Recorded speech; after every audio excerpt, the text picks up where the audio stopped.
Hello everyone, how are you all? Hope you all are fine and safe at your home. तो मैं P रही हूँ चाय और इट्स टी टाइम।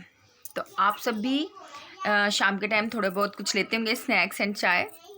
तो आज मैं आपको एक टिप्स देने जा रही हूँ कि आपने कड़ी पत्ता कैसे यूज़ करना है, कैसे उसको अपनी किचन में स्टोर करना है। तो चलिए शुरू करते हैं। तो हमारे एक्सपर्ट हैं आज इस बारे में जो हमें जानकारी देंगे, वो हैं कपिल जी। तो वो आपको कड़ी पत्ते के फ़ायदे बताएंगे। तो सारे आ जाइए जल्दी से जानने के लिए कि कड़ी पत्ता किस तरह से हम अपनी हेल्थ के लिए, अपने किचन में, अपनी कुकिंग में हम यूज़ कर सकते हैं, ताकि हमें उसके ज़्यादा से ज़्यादा बेनिफिट मिले, हेल्थ बेनिफिट। तो आप सब तो जानते ही हैं कि जो कड़ी पत्ता है वो हमारी हेल्थ के लिए बहुत ही ज़रूरी होता है। तो कपिल जी ने भी चाय पी ली है चाय पी ली कपिल जी आपने? यस। तो मैं चाय पीती जाऊंगी और साथ में कपिल जी के जो मेन जानकारी है वो हम साथ में लेते जाएंगे। तो चलिए शुरू कीजिए। तो आज कपिल जी के पास क्या है? ये क्या है कपिल जी? ये है कड़ी पत्ता। कड़ी पत्ता। तो ये फ्रेश कड़ी पत्ता है जी, हमने इसको पेड़, हमारा जो कड़ी पत्ते का पेड़ था उसमें पत्ते बहुत ज़्यादा निकल गए थे, घना हो गया था। हमने उसकी थोड़ी छटाई की और जो उसकी टहनियाँ निकली वो वेस्ट हो जाना था, तो हमने उन पत्तों को तोड़ दिया, उसमें से निकाल लिया और उनको थोड़ी धूप लगा दी। अच्छा, तो हमने ये सुखाए हैं और अब हम इनको कैसे यूज़ कर सकते हैं, किस किस चीज़ में हम इनको यूज़ कर सकते हैं? अभी हमने इसको इस तरह से करके हम पत्तों को निकाल के एक जगह पे स्टोर कर लेंगे। ओके। तो आप सब देख सकते हैं अभी हम कड़ी पत्ते को अलग कर रहे हैं उनकी डंडियों से, क्योंकि वो सूख चुके हैं। तो देखिए ये कड़ी पत्ता है। इसमें आप इसको दो तरीके से यूज़ कर सकते हैं। एक तो ऐसे ही, जैसे ये सूखा है, इसको आप जब भी कोई सब्जी वगैरह बनाएं उसमें आप इसको मसाले की तरह जैसे डालते हैं उसमें डालें, ठीक है, तो इसका टेस्ट वही आएगा। हाँ जी। और दूसरा, कुछ लोग क्या करते हैं, इसको ज़्यादा दिन अगर ज़्यादा पत्ते हैं, जैसे अभी ये देखो अच्छी तरह से सूख गया, तो इनको क्या करते हैं, पेस्ट बना के, हाँ जी, पाउडर बन जाएगा इसका। ठीक है। और पाउडर बना के इसको डब्बे में स्टोर कर लीजिए, जैसे आप मसाले का पाउडर बना के रखते हैं। अच्छा, हम पाउडर भी डाल सकते हैं खाने में? बिल्कुल, जैसे हम अपना धनिया पाउडर डालते हैं, जैसे हम गरम मसाला डालते हैं, वैसे ही ठीक है। इसका भी पाउडर बना के आप रख सकते हैं, उसको यूज़ कर सकते हैं। तो हम इसका पाउडर बना सकते हैं और उसको हम यूज़ कर सकते हैं। हाँ। तो ये बहुत ही इजी हो जाएगा। अगर आप तुरंत के तुरंत आपको चाहिए किचन में, आप कैसे इसको रखें फ्रेश भी रहे, तो आपने क्या करना है, आपने कड़ी पत्ते का जो भी ये पौधा है उससे कड़ी पत्ते लेने हैं, उनको सुखा लेने हैं। तो ध्यान ये रहे कि बहुत ज़्यादा सूख। तो अब मैं इसका बताती हूँ कि आप कैसे इसको ब्यूटी प्रोडक्ट के लिए यूज़ कर सकते हैं। इसका जो यूज़ है हम कर सकते हैं अपने बालों के लिए। Yes. जो हेयर मास्क है वो बना सकते हैं। तो जैसे कि कपिल जी ने पिछली बार ऑयल बनाया था, तो कपिल जी आप बताएंगे कि आपने जो अपनी बेटी के लिए ऑयल तैयार किया था, वो कैसे ऑयल कैसे तैयार किया था आपने, जो अंजलि के लिए तैयार किया था? एक्चुअली हमारी जो बेटी है अंजलि, तो उसके बाल बहुत ज़्यादा घने हैं। तो आपको पता ही है, छोटे बच्चों के बाल जब घने होते हैं तो उनकी सफाई भी बहुत अच्छे से करनी होती है। तो स्कैल्प साफ़ रहे और बालों की ग्रोथ अच्छी हो, तो हम क्या करते हैं उसके लिए बहुत सारे ब्यूटी प्रोडक्ट्स लेके आते हैं। लेकिन अगर आपके पास कड़ी पत्ता है तो आपको कुछ भी लाने की ज़रूरत नहीं है। आपने क्या करना है, सिर्फ नारियल ऑयल लेना है। और नारियल ऑयल को क्या करना है, एक कढ़ाई में डालना है, लोहे की कढ़ाई में। और फिर क्या करना है कपिल जी, उसमें नारियल ऑयल को, उसमें जब वो मेल्ट हो जाएगा, हाँ गर्म जी, होगा, तो उसमें कड़ी पत्ता डालना है आपने। ओके, हाँ जी, तो उसको आप नारियल के ऑयल के साथ में कढ़ाई में डाल के आप इसको पकाएं। जब ये थोड़ा अच्छी तरह से पक जाए, ठीक है, उसके बाद उसको ठंडा होने दें। ठंडा होने के बाद उसको छान दें।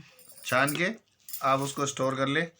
जब भी आपका बच्चा स्नान करे, स्नान करने से पहले उसकी मालिश करें, मैं उसकी स्कैल्प पे अच्छे से, ठीक है। और या फिर अगर आप ऐसा कर सकते हैं, जैसे मोस्टली क्या होता है, वर्किंग लोग होते हैं, उनके पास संडे में ही टाइम होता है, हाँ जी, तो वो क्या करें, सैटरडे की शाम को, रात को, हाँ जी, हाँ जी, अच्छे से इसके सिर में, बालों में बहुत बढ़िया तरीके से इसकी मालिश करें। खूब इसकी स्कैल्प पे अच्छे से इसको रगड़ें। और कोशिश ये करें कि इतनी तेज ना रगड़ें कि उसके बाल ना टूट जाए। मतलब सॉफ्ट हाथ से, मतलब उसकी उंगल ऐसे करके, बालों में उंगल डाल के, और अच्छा, ऐसे ऐसे इसके उसको मतलब जड़ों में अच्छे से चला जाए ऑयल। जड़ों में ऑयल चला जाए। और उसके बाद उसको, अगर हो सके तो आप क्या करें कि एक पॉसिबिलिटी है तो आप कई बार ऐसी क्या होता है कि पॉलीथीन की कैप्स आती हैं, ऐसी और तरह की कैप्स भी आती हैं, तो बच्चे को बालों को कवर कर दें। अगर कुछ नहीं है तो टॉवल या पॉलीथीन से कवर कर दें, सिंपल। ठीक है। जो सिंपल पॉलीथीन घर में होती है उस पॉलीथीन से उसके बालों को कवर कर दें, उसको सो जाना है आराम से। सुबह उठने के बाद जब वो नहाने की तैयारी की, नहाने से पहले उसके बालों उसका वो उतार के उसके बालों को उसको बालों को बाहर ले जाकर उसको कंघा करके झाड़ दें सही से। आप देखेंगे तो जब आप बालों को कंघे से झाड़ेंगे, निकालेंगे, तो उसमें से आपको जो उसकी जो होती हैं लीकें वगैरह होती हैं जो छोटे छोटे बच्चों के पड़ जाती हैं, वो आपको दिखेंगी कि स्कैल्प से छुट के बालों से गिर रही हैं काफ़ी। तो ये एंटी डैंड्रफ का काम भी करता है। यानी कि हम बच्चों का सिर इजीली साफ़ कर सकते हैं और ऊपर से आपके हेयर्स भी हेल्दी होंगे। तो दूसरी ब्यूटी टिप्स है आपकी कि आप स्किन के लिए कैसे कड़ी पत्ते को यूज़ कर सकते हैं। तो जैसे कपिल जी ने बताया कि हम उसका चूर्ण बना के रख लेंगे। तो जो हमारा पेस्ट है घर पे ही करती हूँ, तो उसके लिए जब मैं मुल्तानी मिट्टी लेती हूँ तो कपिल जी हम उसमें क्या क्या डालते हैं? उसमें आपने क्या करना है, जैसे आप अगर चाहें तो इसके लिए आप मुल्तानी मिट्टी में दही मिक्स कीजिए। दही इसलिए मिक्स करते हैं कि दही जो है, बहुत सारे दही के अंदर बहुत सारी चीज़ होती है। दही में क्या है, चिकनाहट आती है, जो आपकी स्किन है उसमें ऑयल बना रहा है। आपकी जो ड्राई स्किन है वो ड्राई स्किन में ऑयल आ जाता है। तो आप दही के साथ में जो इसका कड़ी पत्ते का चूर्ण हमने बना के रखा है, पेस्ट पाउडर जो बना के रखा है, वो आप उसमें मिक्स कीजिए। ठीक है। उसको अच्छे से मेल्ट कर मतलब मिक्स कर लीजिए। और फिर उसका जो आप जैसे आप कहते हैं फेस पैक हम लगाते हैं आजकल, पार्लर में जाते हैं आप फेस पैक लगवाते हैं, तो आप उसका फेस पैक अपने चेहरे पे अच्छे से लगा लीजिए। उसको सूखने दीजिए। जब वो सूख जाए तो फिर आपने क्या करना है कि थोड़ा सा कटोरी में पानी लेना है। और उस पानी में कम से कम, जैसे आपने 2 या 3 या 4 चम्मच अगर पानी लिया है तो हो सके तो 2 या 3 चम्मच उसमें मिल्क ले लीजिए, दूध ले लीजिए और उनको मिक्स करके अच्छे से। और उस पानी में अपनी कॉटन को भिगोइए। कॉटन को भिगोने के बाद जो आपके फेस पे जो मुल्तानी मिट्टी का इसका लेप लगा, उस पे हल्के हल्के ऐसे करके ऐसे करके उसको डिप कीजिए, यानी कि उसमें दोबारा से नमी लेके आइए। ठीक है। क्योंकि वो सूख जाता है तो उसमें आपकी स्किन टाइट होने लगती है बहुत ज्यादा। तो आप उसको एक बार दोबारा अपने पूरे फेस पैक पे उसको डिप कर दीजिए। ठीक है। फिर उसको कुछ देर के लिए छोड़ दीजिए। फिर वो आपकी जो स्किन है उसकी, आपकी जो लूज स्किन होती है आपकी, जैसे कहते हैं कि थोड़ी एज होने के बाद आदमी की स्किन लूज हो जाती है, तो वो उसको टाइट करती है। उसकी एक्सरसाइज बहुत अच्छी से होती है, मसल्स टाइट होते हैं। फिर आप उसको वॉश करें। वॉश करने के बाद जब आप देखेंगे, पानी से अच्छे से वॉश कीजिए। वॉश करने के बाद जब आप देखेंगे 2 या 3 मिनट बाद भी देखेंगे तो मैं जब भी जाती हूँ पार्लर तो मैं हमेशा थ्रेडिंग के लिए जाती हूँ। तो आप कपिल जी से पूछ सकते हैं क्योंकि यही मुझे लेके जाते हैं। तो थ्रेडिंग कराने के बाद में और क्या क्या कराते हो कपिल जी पार्लर में? मुझे तो शायद अभी हमारी शादी को 21 साल हो गए, मैंने आज तक नहीं देखा कि पार्लर पे हम कभी किसी और काम के लिए गए। हम हार्डली वही होता है कि बस आईब्रो के लिए होता है कि अपनी थ्रेडिंग कराई और बस, और कुछ नहीं कराया। बाकी तो दीपा जी खुद ही इतने बढ़िया ब्यूटिशियन है कि लोगों का मेकअप करते हैं। इसमें सारी ही चीज़ें जो भी हम यूज़ करते हैं, चावल का पानी या दही या फिर हम कड़ी पत्ता, तो जो अपनी डाइट में अगर हम अच्छी चीज़ें लेते हैं तो हमारी स्किन ऑलरेडी ग्लो करती है। तो बहुत सी मेरी फ्रेंड्स भी पूछती हैं कि आप कौन सा फेशियल यूज़ करते हो, तो मैं बताना चाहूँगी कि आप भी अगर ब्यूटी प्रोडक्ट्स अगर बाहर के ना यूज़ करके घर के बनाएं तो वो बहुत ही अच्छे होंगे आपके लिए। क्योंकि आपको क्या है, आपकी तो आंखें बंद हो जाती हैं, आप पार्लर पे जाती हैं तो आपको क्या पता कि वो कौन से प्रोडक्ट यूज़ कर रहे हैं। तो अगर आप घर पे अपनी आंखों के सामने खुद ही बनाएंगे तो उससे क्या होगा, आपको थोड़ा सा ये रहेगा कि आपने कोई भी कॉस्मेटिक्स नहीं लगाया, आप नेचुरल चीज़ें लगा रहे हैं और उसका कोई साइड इफ़ेक्ट नहीं है। तो सबसे बड़ा चीज़ है कि अगर आपका ये जो भी चीज़ें हैं ये सब आयुर्वेदिक चीज़ें होती हैं, आप इसका एकदम तुरंत आपका ट्रीटमेंट नहीं मिलेगा। आप सोचने लगे कि एकदम से आप इसका वो मिल जाए, बट ये स्लोली असर करता है। रेगुलर इसको यूज़ करेंगे तो धीरे धीरे असर करेगा, बट इसका 100% आपके फेस पे या कहीं पे भी साइड इफेक्ट कुछ नहीं है। ऊपर से आपका जो मेकअप है, आप जो भी मेकअप यूज़ करेंगे, अगर आपकी स्किन हेल्दी है तो मेकअप भी ग्लो करेगा। आप देखते हैं कि किसी किसी का पैची हो जाता है मेकअप, किसी किसी का पूरे दिन फ्लॉन्ट करता है कि अगर आप सुबह जा रहे हैं 9 बजे से और 3 बजे आ रहे हैं तो भी आपका मेकअप एज इट इज़ है। वो इसीलिए क्योंकि आपने जो भी प्रोडक्ट यूज़ करे हैं वो नेचुरल चीज़ें, और आपकी स्किन बहुत ज़्यादा हाइड्रेटेड है और आपकी स्किन में नमी है, तो आपका मेकअप भी आपके ऊपर फ्लॉन्ट करता है। तो कपिल जी का नुस्खा कैसा लगा आपको, और हम ये पैक बना के भी आपको दिखाएंगे और जब हम ऑयल तैयार करेंगे तो वो भी शेयर करेंगे। आज कपिल जी ने हमें कितनी सारी चीज़ें बताई, किचन के भी टिप्स बताए और साथ में ब्यूटी के भी बताए। और आप सबसे रिक्वेस्ट है कि प्लीज़ हमारे चैनल को सब्सक्राइब कीजिए और हिट द बेल आइकन। देखो, सब्सक्राइब करने के तो कोई पैसे लगते नहीं हैं, लेकिन हमारा जो हौसला है वो और भी बढ़ जाता है।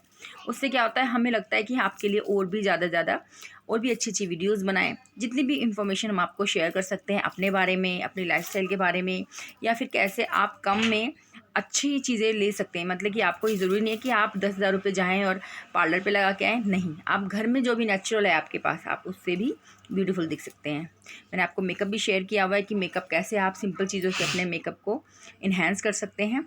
और अभी हमने आपको शेयर किए कड़ी पत्ते के फ़ायदे। कपिल जी, आप कुछ कहना चाहेंगे? अभी हम जल्दी आपके लिए फ्रेंड्स एक वीडियो लेके आने वाले हैं। उसमें हम आपको जल्दी से बनने वाला नाश्ता, जिसे कहते हैं हम संडे। वर्किंग लोग होते हैं जहाँ पे, स्पेशली उनके लिए है जहाँ पे हस्बैंड और वाइफ दोनों वर्किंग है, तो उनमें क्या होता है, समय की बहुत कमी होती है। तो संडे जो उनके लिए होता है वो ऐसा होता है फेस्टिवल। संडे फेस्टिवल होता है कि उनको अपने घर के सारे काम भी निपटाने हैं। अगर संडे में बढ़िया से कुछ ट्रीटमेंट हो जाए, मैं स्पेशली अपने जो फ्रेंड्स, जो दोस्त हैं, जो हस्बैंड्स हैं, उन लोगों से मैं रिक्वेस्ट करूँगा कि आप अपनी वाइफ को खुश करने के लिए कम से कम ये चीज़ तो आप कर ही सकते हैं। तो आपने क्या करना है, मैं कहूँगा, मैं तो अपना कोशिश करता हूँ कि संडे में जो ब्रेकफास्ट हो वो मेरी तरफ से बने। वाइफ को फ्री कर देता हूँ, घर के काम करे और वो थोड़ी खुश भी हो जाती है। चलो, आपने काम किया तो मैं आपको संडे में वीडियो बना के दिखाऊँगा ब्रेकफास्ट, टेस्टी ब्रेकफास्ट और बहुत जल्दी बनने वाला ब्रेकफास्ट, जिसमें हम यूज़ करेंगे पत्ता गोभी। ओके, पत्ता गोभी, प्याज, हरी मिर्च, ये यूज़ करेंगे। बहुत अच्छा नाश्ता आपको। मुझे तो अभी से मुंह में पानी आ रहा है। तो संडे कब आएगा? प्लीज़ संडे जल्दी आ जाओ। तो आप देख ही सकते हैं कि कपिल, जैसे कि आप सब जानते हैं कि कपिल जी की कुकिंग बहुत सुपर्ब है और मैंने आपको शेयर भी किए इनकी बहुत सारी रेसिपीज़। तो ये मास्टर शेफ़ में पता नहीं क्यों नहीं जाते हैं, बट अगर ये जाएँ तो डेफिनेटली ही विन। मतलब कि मुझे पूरा पता है कि ये विन ज़रूर करेंगे। लेकिन कोई बात नहीं, ये अपने घर पे पूरे एक्सपेरिमेंट्स करते हैं और बच्चे भी इनके साथ पूरा सब कुछ सीखते हैं। और जैसे मैं भी हूँ, तो ये नहीं है कि हम बर्डन, दोनों ही एक दूसरे की हेल्प करते हैं। ये नहीं है कि अगर लेडीज़ हैं तो वो ही किचन का काम करेंगी और जेंट्स हैं वो नहीं, वो पूरा मेरा साथ देते हैं, चाहे वो मॉर्निंग टाइम हो चाहे वो इवनिंग टाइम हो। तो आप सब क्या कहना चाहेंगे इस बारे में? आपके घर में कैसा माहौल है, हस्बैंड वाइफ का कैसा रिलेशन है? अगर आपको इसके बारे में भी कुछ टिप्स चाहिए तो भी कपिल जी आपको दे सकते हैं कि कैसे फ्रेंड्स की तरह एक दूसरे के काम में हम हेल्प कर सकते हैं। क्या कहना चाहेंगे कपिल जी? देखो, रिलेशन अपने हाथ में होता है। रिलेशन को आप किस तरह से निभा सकते हो, ऐसा नहीं होता। अपना अपना रोल है यार।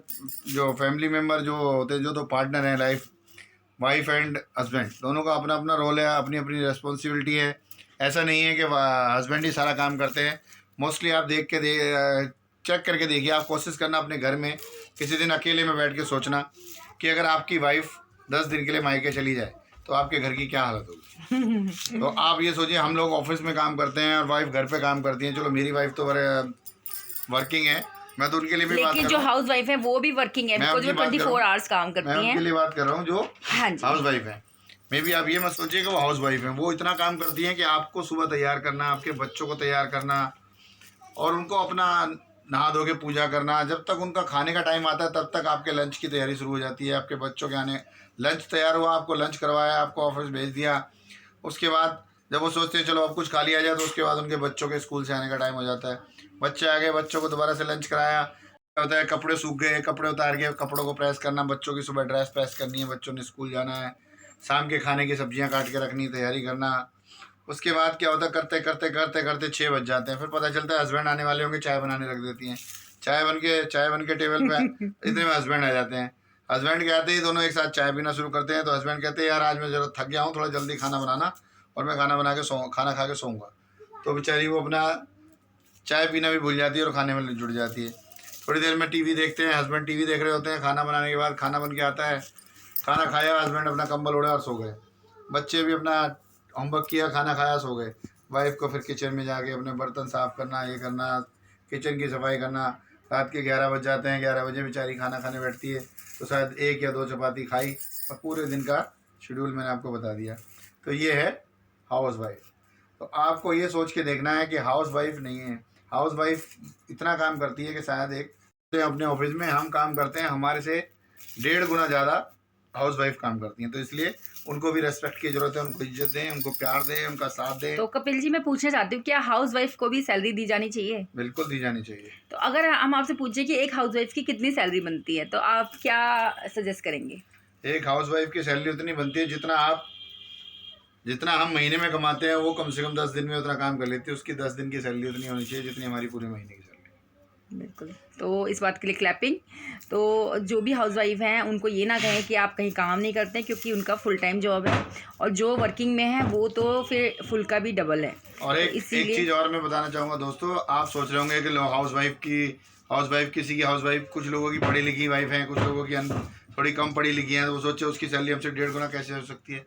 तो मेरे दोस्त, आपको ये सोचना चाहिए, जो आप सैलरी ले रहे हो या जो हम सैलरी ले रहे हैं, हमें तैयार करके रखना और हमें टाइम पे सब कुछ कराना, और हमें तैयार करके ऑफिस भेजना, हमारा लंच, हमारा ब्रेकफास्ट, हमारा ऑफिस का शेड्यूल सब में जो हेल्प करना, हमें प्रिपेयर करना, इस लायक बनाना, उसका योगदान उसमें 85% है। हमारा योगदान सिर्फ ये है कि हम नहा के कपड़े पहन के चले जाते हैं, बाकी सब कुछ किया ज़रा उसका है। तो आप मान के चलिए कि आपकी जो सैलरी है उस सैलरी का 85% हिस्सा भी उसको जाना चाहिए, जो उसकी अपनी सैलरी है वो है। तो फिर कैलकुलेट कर लीजिए आपकी उसकी सैलरी कितनी होती है। क्लैपिंग हो जाए इस बात पे। तो सभी से मैं यही बोलना चाहूँगी, जितने भी कपल हैं वो ऐसे ही एक दूसरे का सम्मान करें। जो हस्बैंड वाइफ का रिलेशन है वो केवल हस्बैंड वाइफ ना होके एक सच्चे दोस्त, यानी कि एक दूसरे को हम कितना साथ देते हैं, सुख में ही नहीं दुख में भी और हर काम में। ये नहीं है कि हमने अपनी लड़कियों को ही सिखाना, अपने लड़कों को भी सिखाना है कि घर के काम कैसे करने हैं, कैसे, क्योंकि कल को जब उनकी शादी होती है तो क्या होता है, वो फिर से लड़कियों को परेशानी होती है, क्योंकि लड़कों को काम आते ही नहीं है। तो आजकल के जो भी सभी लोग क्या सोचते हैं कि मेरी बेटी को दामाद ऐसा मिले कि मेरी बेटी रानी की तरह रहे, बट कोई भी ये नहीं सोचता कि जो मेरे बेटे के साथ में बहू आई है वो रानी की तरह रहे।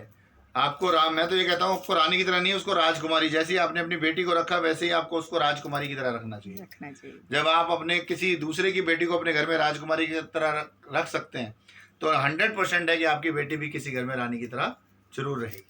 बिल्कुल। तो ये बात बिल्कुल कपिल जी ने सर्च करके भी दिखाई है। जैसा कि आप सब जानते ही हैं कि भले ही हम कैसे भी मैनेज करें, लेकिन हम हमेशा खुश रहने की कोशिश करते हैं। और देखो, प्रॉब्लम्स तो सभी की फैमिलीज़ में होती हैं, लेकिन उसको हम कैसे अपनी हंसी के साथ उसको हम दूर कर सकते हैं। तो सभी से मैं यही कहना चाहूँगी कि बी पॉजिटिव, और अपनी लाइफ में जो भी परेशानियाँ हैं उसको साथ मिल के लड़ें उससे, और अपनी लाइफ को हैप्पी बनाएं। दोस्तों, मैं अभी जाते जाते आपसे एक लाइन बोलना चाहूँगा कि जिंदगी में संघर्ष लगे ही रहते हैं। तो हमारे पिताजी ने मुझे एक वो सुनाया था, मुझे याद आ जाता है कि जिंदगी जिंदा दिली का नाम है, जिंदगी जिंदा दिली का नाम है, मुर्दा दिल भी क्या खाक जिया करते हैं। तो अपनी लाइफ में खुश रहो, हमेशा खुश रखो परिवार के साथ, बी हैप्पी, मस्त रहो, चिल करो, एंजॉय। तो थैंक यू कपिल जी इतनी सारी पॉजिटिव बातों के लिए। तो सभी हमारे चैनल पे बने रहें और इसी तरह हमारा हौसला बढ़ाते रहें, ताकि हम और भी ज़्यादा पॉजिटिव बातें आपके लिए या अपनी जो भी ब्लॉग्स हैं वो आपके लिए लाते रहें, और आप हमें अपना पूरा सपोर्ट देते रहिए, क्योंकि आपके सपोर्ट से ही हमें आगे कुछ करने की और भी प्रेरणा होती है। थक मैं भी जाती हूँ स्कूल से आके, ये भी थक जाते हैं ऑफिस से आके, फिर भी हम आपके लिए वीडियोज़ बनाते हैं। और आपको पता है वीडियोज़ बनाने में, एडिटिंग करने में it's take lots of time, लेकिन हमें खुशी ये होती है क्योंकि आपके कमेंट्स, आपके इतना सपोर्ट देखते हैं तो हमें भी अच्छा लगता है कि आप हमारी फैमिली हैं। तो please support us and subscribe more.